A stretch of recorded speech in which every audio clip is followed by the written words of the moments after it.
Well, hi there once again from Banff National Park. I've been out doing a little bit of ski touring. I'm up above Bankhead. Now, Bankhead was one of the communities in the early days up here. It's down in that valley. I'm up on the Minnewanka Loop, but this portion of the road closes every winter for animal migrations. So much so, I even have bear spray with me. Not for bears, of course, they're asleep, but for cougars. It's a snowy, beautiful day. My intention was not to come here, incidentally. I was going to go to another climb up at the ski area Sunshine Village, but there seemed to be an incident on the highway and the road was so backed up that I came here. Now it's a beautiful day. It's not that cold. It said minus 17, but I've been going uphill for ages. But there you're looking back towards the Palliser Range. Lake Minnewanka's in the distance there. But what I thought I'd do, so I have been ski touring and it's a different experience. I thought I might try and share it with everyone. But what I need to do is I'm going to put you all down here. So Bankhead itself was coal mining. So I'm going to come around to the front and everyone can just get a sense of what the setup looks like here, which it's just because I explained this so much on my live virtual tours. So hopefully everyone can see me well. So hi everyone. So this is a ski touring setup. So they're very light skis and they're light boots with a different type of binding. At the bottom I have this skin on here, and that's helped me climb up. Now this has not been a very steep hike at all, so I barely needed it, and I'm gonna have to work to go downhill. You see I have the light hat on and no gloves even though it's minus 17, and that's because, frankly, it gets so hot going up. But it's good exercise. I've been climbing up for just over an hour. And it's just, the hill starts to go down that way. So I thought I would turn around and start to ski down a bit. So I have to take off my skins. I am not nearly as smooth at this as many other people are. But the equipment is expensive. So I try and take care of it, of course. There, and that's a little bit, takes a bit of effort to get that off. There we go. Pull it down. See this? I can pull it down about halfway. Hopefully this isn't boring for everyone because I have to do it both before I ski. Put this on just to protect the bottom of the skis there, or the bottom of the skins, these are called. This is a really interesting material because it grabs one way, and then here it goes, sticks to each other, and then I can put this one away. I'll do them together. So then we'll take the other one off. We're not quite done with everything on that one. I had on a bit loose, or maybe a little too loose, but didn't get in the way anyway.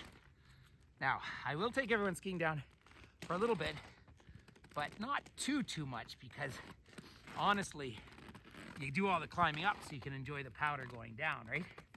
But it is fun. I leave my boots. My boots are super comfortable when it comes to climbing, but they're a little tight and uncomfortable when if I try and ski very aggressively with them. So Lake Minnewanka's up behind us. Lake Minnewanka's the second largest lake in the Rocky Mountain National Park, the largest in Banff. It was dammed twice, 1911, 1941. That's what drowned out little Bankhead once upon a time. Now let me get this all put away and I'll be back in a minute. So it's interesting history in through here. Of course, we wouldn't coal mine now in a national park. Seems reasonable not to do that. So, putting everything in the backpack. And now my fingers are starting to get a little cold. That's always par for the course when you're up and out here in the great outdoors. And that's where the minus 17 starts to sort of settle in a little bit. So, there's the poles. So a few things happen now. I'm leaving my boots very loose because it's just, I know I'm going to be pushing as much as I'm skiing because it's just not that steep going down here. I cycle around here in the summer all the time. But this is the one other feature. So I have to turn these. There we go. And by turning them, now my heel will click in like a normal downhill boot. See that? There's two little teeth there, and there we go. And so I had them turn for when I'm climbing up. It's always funny. I'm still quite new at making these videos, and so I'm never 100% sure how well everyone's seeing them. But I'm just gonna pick everybody up here, and then we'll try and do a little bit of skiing together. So I have to slide my toes because, open them up. They've got these two little holes right in there. And then I click that up and boom, just like a downhill ski. So make sure they're nice and open. And then I just tighten them up, which you don't want to do too much if you're on a really aggressive downhill slope. Now, I'm not going to go on people's cross-country tracks, but I will go down the middle. I actually came through the trees over there on that side. Gradually coming into view out in front of us there is beautiful, beautiful Cascade Mountain.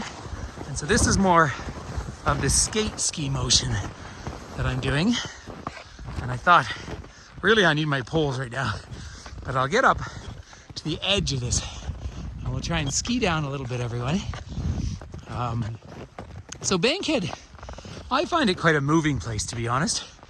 And why I say that is because really all that's left is some piping, steps to a church, a few foundations of buildings. There used to be a train into Banff, but there's a war memorial from World War I.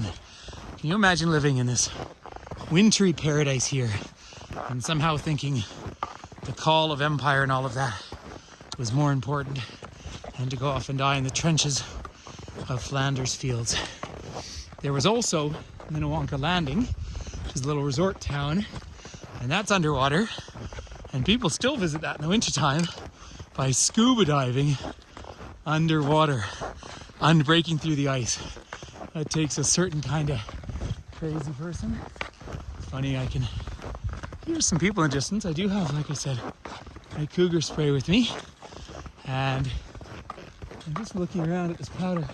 It's starting to clear up in the distance, looking out there towards the Fairholme Range as well, to Jack Lake.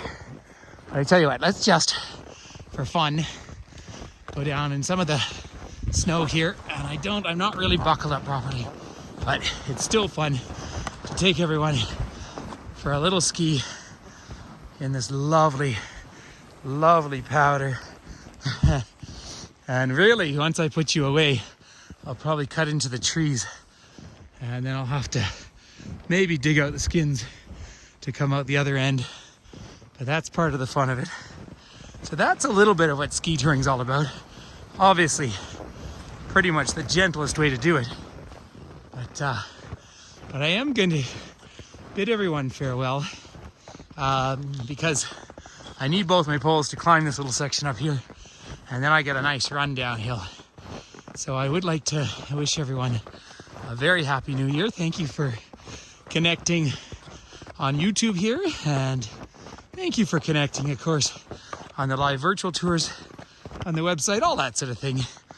And I meant to ask everyone if they would kindly subscribe, because apparently I'm told that I want to have over 1,000 subscribers. Who knows, eh? Anyway, ladies and gentlemen, Happy New Year. Enjoy the snow out here in beautiful Banff National Park. There's the mountains. This is what I'm doing on my day. And then I will do a little bit of work, I promise.